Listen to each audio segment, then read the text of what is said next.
La légende tradition de la Teranga saint-livienne. Le thème de la journée mondiale de la population en cette année, portant sur l'accès universel aux services de santé procréative, n'est pas fortuit. Il a été choisi pour plusieurs raisons, particulièrement pour redynamiser les engagements pris par les États dans ce domaine et pour rendre hommage à ceux et celles qui dispensent d'informations, services et produits de santé procréative.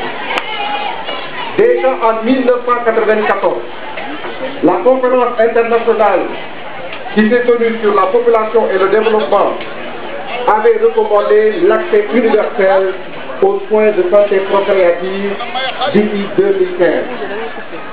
Mesdames, Messieurs, les problèmes liés à la santé procréative demeurent dans le monde la principale cause de mauvaise santé et de mortalité pour les femmes en âge de procréer. Plus d'un demi-million de femmes meurent chaque année des complications liées à la grossesse, à l'accouchement et au postpartum. 99% de ces femmes sont dans les pays sous-développés. Il est aussi pénible de constater que pour chaque décès maternel, au moins 20 femmes souffrent de séquelles liées à l'accouchement, telles que les fistules obstétricales et la stérilité. En dépit des efforts entrepris par les pays, la morbidité et la mortalité compromettent encore fortement la vie et le bien-être des femmes, souvent à l'âge auquel elles sont productives et le plus utile à leur société. Les mariages précoces, les grossesses nombreuses, souvent tardives et sont encore fréquentes. Les pratiques néfastes à la santé de la mère et de la fille sont encore de pratiques courantes. Les jeunes sont très tôt sexuellement actifs, sont exposés aux grossesses non désirées, aux infections sexuellement transmissibles, notamment à l'infection du VIH-Sida. La célébration de cette journée est d'autant plus significative pour nous que le rôle de l'UNFPA, le Fonds des Nations Unies donc pour la population, est de soutenir les initiatives de maternité à moindre risque partout dans le monde et de veiller à ce que chaque femme ait accès à des services de planification familiale, une assistance qualifiée lors de l'accouchement et des soins obstétricaux d'urgence en cas de complications. Mesdames, Messieurs, chers invités, au Sénégal, la lutte contre la mortalité maternelle a enregistré des progrès entre 2005 et 2010 en partant de 401 décès pour 100 000 naissances vivantes à 392 décès sur 100 000 naissances vivantes selon les derniers résultats de l'enquête démographique et de santé. Malgré ce résultat, la situation demeure encore préoccupante. Les niveaux de fécondité et de mortalité maternelle restent encore élevés au regard de l'atteinte des objectifs du millénaire pour le développement. Face à cette situation, il me plaît de saluer la volonté du gouvernement du Sénégal qui, à travers les orientations définies par le ministère de la Santé, s'est engagé résolument dans la lutte contre la morbidité et la mortalité maternelle.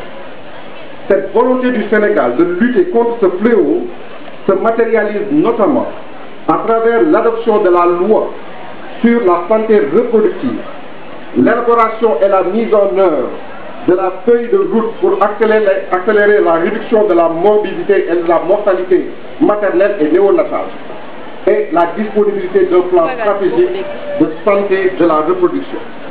Par ailleurs, cette volonté politique se manifeste par d'importantes mesures telles que la subvention à l'accouchement, la césarienne, la prise en charge des fistules obstétricales et la gratuité du traitement antirétroviral, en particulier dans le cadre du programme de prévention de la transmission mère-enfant du VIH.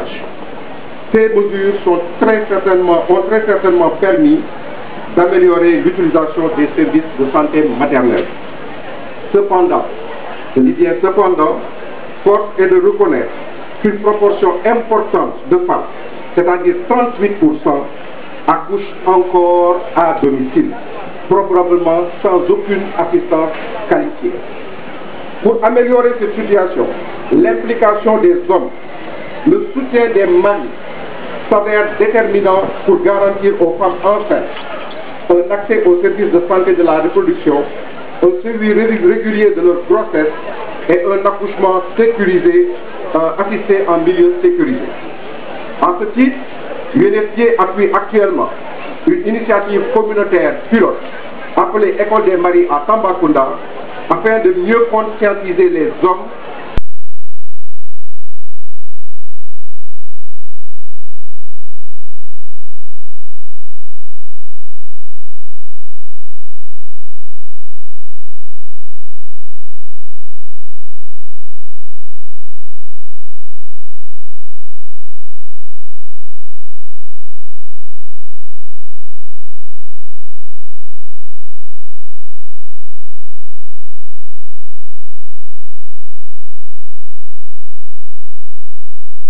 concernant la promotion de la planification familiale, dont le niveau de pratique est estimé à 12% et les besoins non satisfaits à 32% selon l'EDS 2010.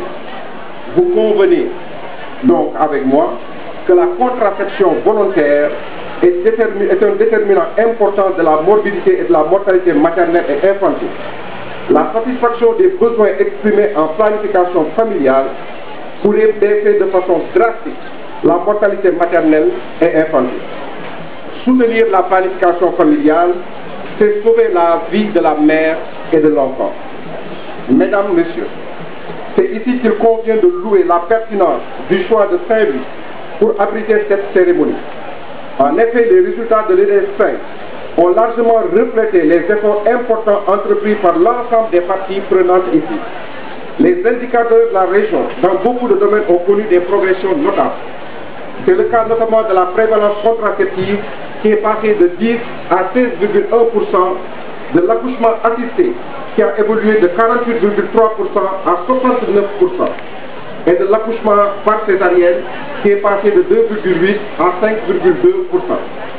Ces avancées résultent à n'en point douter de la synergie entre les différents partenaires dont il me plaît ici de souligner le rôle déterminant de notre partenaire stratégique que constitue la coopération luxembourgeoise.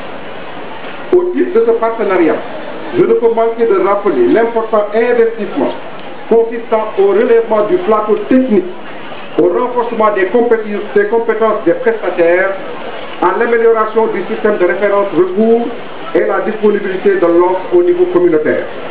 Mesdames, Messieurs, il est important que nous travaillions la main dans la main pour faire en sorte que chaque enfant soit désiré et que chaque accouchement soit sûr et aide à fonder des familles équilibrées et plus solides. Pour l'UNFPA, il s'avère fondamental de protéger la santé des populations, de même que le droit en matière de procréation pour préserver leur avenir pour un développement durable. Je puis vous assurer que le Fonds des Nations Unies pour la population a été et reste un partenaire engagé pour le Sénégal dans sa croisade contre la mortalité maternelle. C'est dans ce cadre que le 7e programme d'assistance de l'UNFPA au gouvernement du Sénégal, couvrant la période 2012-2016, un accent particulier a été donné sur les stratégies visant à réduire la mortalité et la morbidité maternelle en ciblant particulièrement les régions de Tambacounda, Matam, Louga et Saint-Louis.